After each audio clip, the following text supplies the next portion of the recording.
अब देखिए, अब जैसे अगर हम देखें तो यहां पर क्या दिया हुआ है कि आपको लिस्ट मैचिंग करनी है। तो जो फिनॉल और एनिलीन है, ठीक है, तो फिनॉल और एनिलीन आप सब जानते हैं कि यहां पर क्या होगा, हाइड्रोजन बॉन्डिंग अच्छे से हो रही है। तो अब जैसे हमें पता है कि हाइड्रोजन जब से हम इन दोनों को मिक्स करेंगे, ठीक है, तो इन दोनों को मिक्स करेंगे तो हाइड्रोजन बॉन्ड डिस्टर्ब होंगे। तो हाइड्रोजन बॉन्ड डिस्टर्ब होगा यानी कि जितना इंडिविजुअल में जो बॉन्ड स्ट्रेंथ थी, इंडिविजुअल में जो अट्रैक्शन था, अब वो बॉन्ड मतलब लिक्विड सॉल्यूशन में ए बी में नहीं होगा, ठीक है। तो यानी कि जो फर्स्ट वाले का तो क्या हो जाएगा, फर्स्ट वाले का आपका नेगेटिव डिविएशन आ जाएगा, ठीक है।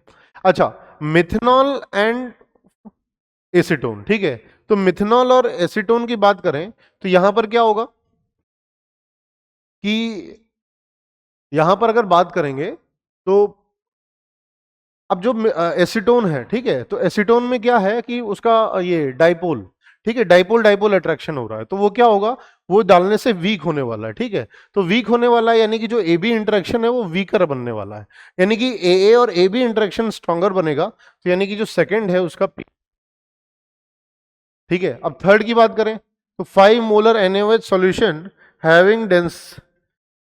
Having density is equals to this, ठीक बात है।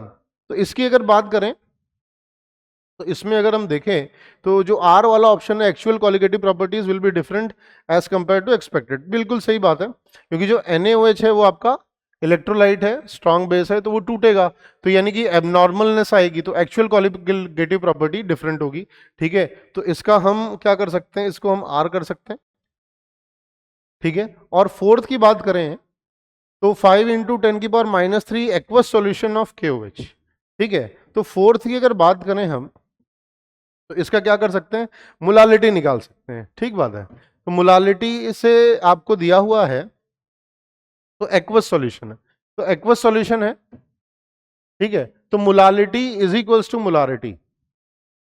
अब अगर हम देखें यहां पर 5 इंटू 10⁻³ मोलर एक्वस KOH, ठीक है। तो अगर मैं इसकी मोलालिटी निकालना चाहूं तो मोलालिटी क्या होगी भाई, 1 लीटर में इतने मोल्स हैं, ठीक है, तो यानी कि मोल्स कितने हो गए, मोल्स ऑफ सोल्यूट तो ये हो गया। अच्छा, अब 1 लीटर में इतने मोल्स हैं तो यानी कि यहां पर क्या हो गया, 1 kg, क्योंकि आप जानते हैं वाटर की डेंसिटी क्या होगी, वाटर की डेंसिटी होती है 1 ग्राम/ml, तो हमने 1 लीटर माना है क्योंकि मोलारिटी दी है, 1 लीटर में 1 किलो पानी होता है, तो बस यानी कि molality is equals to molarity, यानी कि इस वाले का क्या हो जाएगा, इस वाले का Q हो जाएगा।